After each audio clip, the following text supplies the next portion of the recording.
कैसे मान लूं कि देश आजाद है। कैसे मान लूं कि देश आजाद है।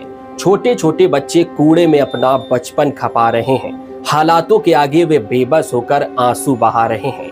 महिलाएं सड़न में जिंदगी बिता रही हैं। पेट के लिए रिक्शा भी चला रही हैं। परिवार के लिए सड़कों पर दुकान लगा रही हैं। 80 साल बाद लाखों परिवार गरीबी के गुलाम हैं।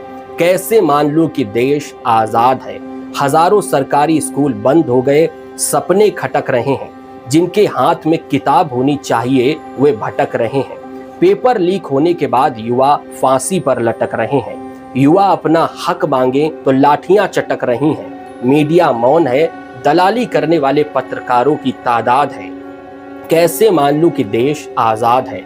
कैसे मान लूं कि देश आजाद है। सरकारी स्कूल, सरकारी अस्पताल बदहाल हैं। फैला टूटी सड़कों का जाल है, गंदगी का अंबार है। मां कही जाने वाली नदियों का आंचल दूषित है। पहाड़ों का सीना चीर कर प्रकृति का हो रहा विनाश है। पेड़ों को काट कर जंगल उजाड़ कर हो रहा विकास है। कैसे मान लूं कि देश आजाद है।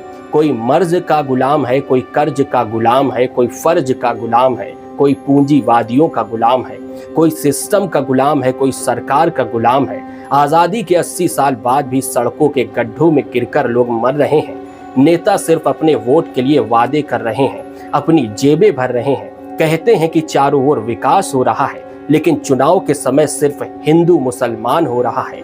महिलाएं, बच्चियों को सड़क पर निकलने में डर लग रहा है। आप कह रहे हैं नारी सशक्तिकरण हो रहा है।